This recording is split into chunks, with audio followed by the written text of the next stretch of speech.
History is rarely a gentle evolution. Sometimes it is a sudden, violent collision of worlds, where the arrogance of one empire meets the fragile equilibrium of another. For centuries, the Qing Dynasty stood as the Middle Kingdom, a self-contained universe of immense wealth and rigid tradition, believing its borders were the edges of the civilized world.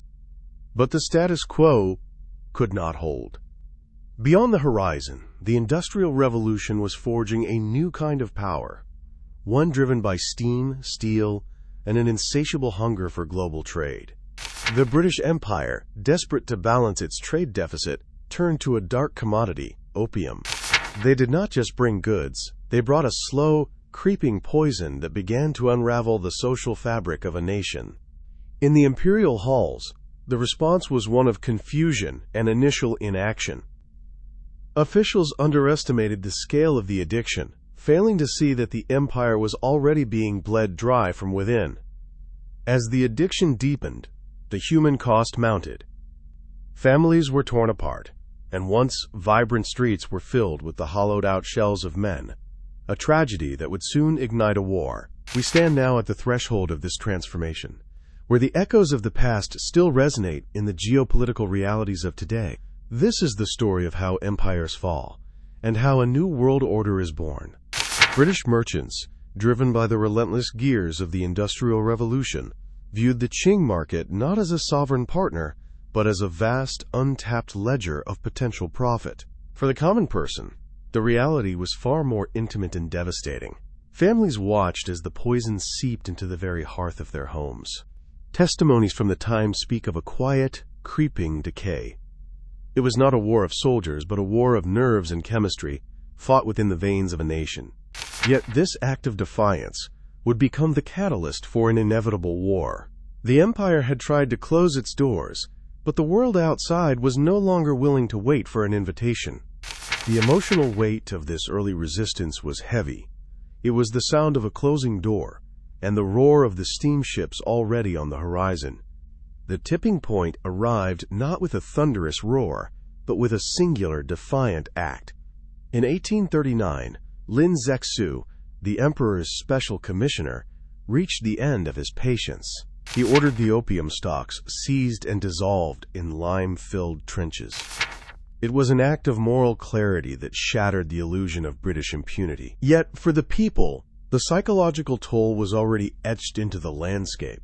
Uncertainty became the new, suffocating atmosphere of the coastal cities. Families lived in a state of perpetual anxiety. Would the trade cease? Would the warships come? The silence of the streets was heavy with the weight of impending change. From this fear, a new, grassroots voice began to emerge. It was not a unified roar, but a collection of whispers that grew into a chorus of resistance. This was not merely the end of an era. It was the painful, necessary birth of a new historical consciousness.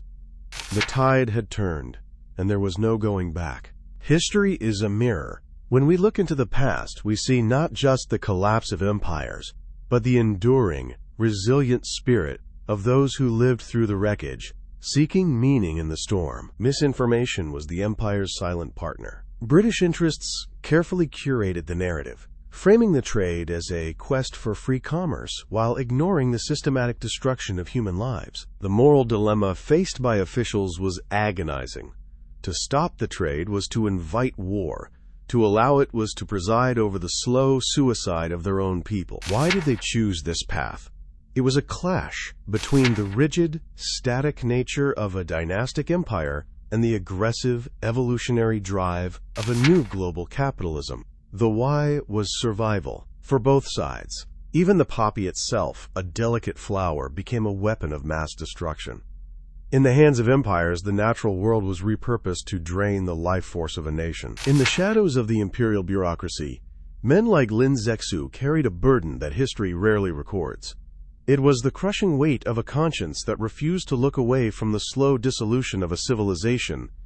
Activism is not a singular act of heroism. It is a slow erosion of the self. To resist a system that feeds on human frailty, one must sacrifice the comfort of silence, knowing that the cost of integrity is often personal ruin. For the families watching their loved ones fade, the resistance was not a political theory. It was a desperate, necessary act of survival. To do nothing was to accept the slow death of their own future. Why choose the path of resistance? Because when the foundations of your world are being systematically poisoned, the only logical response is to stand in the way of the destruction, regardless of the cost. The ledger of history is written in the ink of these sacrifices. Every name lost, every voice silenced in the struggle, serves as a reminder that the cost of conscience is the price we pay for a world that still believes in justice. History is a mirror. When we look into the past, we see not just the collapse of empires, but the enduring, resilient spirit of those who lived through the wreckage, seeking meaning in the storm. The collapse of the Qing Dynasty was not merely a political transition, it was the violent birth of a new historical consciousness. For future generations, the humiliation of the Opium Wars acted as a crucible. It stripped away the illusion of celestial isolation, forcing a proud civilization to confront its own vulnerability in a world of industrial steam and steel. The movement evolved from a reactive, localized defense into a proactive, nationalistic drive. It was no longer about closing doors. It was about building a strength that could withstand the global tides. We measure the impact not in silver lost, but in human lives transformed. The poppy, once a medicinal curiosity, left a scar on the collective psyche that defined a century of struggle. This history is a mirror. It shows us that when the foundations of a society are poisoned, the resilience of the people becomes the only true architecture of the future. History is not a finished book. It is a living, breathing dialogue between the wreckage of the old and the promise of the new. We continue to write it every single day. The ripple effect continues, reminding us that justice, though often delayed, remains the ultimate measure of any civilization's worth. The poppy, once a mere botanical curiosity, became the instrument of a nation's dissolution. Yet in that dissolution, we find the enduring lesson that no society can remain an island when the gears of global commerce begin to turn. Today, we live in the echoes of those silver ledgers. The modern world is built on the wreckage of these collisions, forcing us to remain vigilant against the systems that prioritize profit over the sanctity of human life. Empathy is our only defense. We must look past the battlefield and see the common humanity in those who endured the storm, recognizing that their resilience is the true architecture of our shared future. History is not a finished book. It is a living, breathing dialogue between the wreckage of the old and the promise of the new. We continue to write it every single day, with every act of conscience. Thank you for joining us on this journey through the echoes of empire.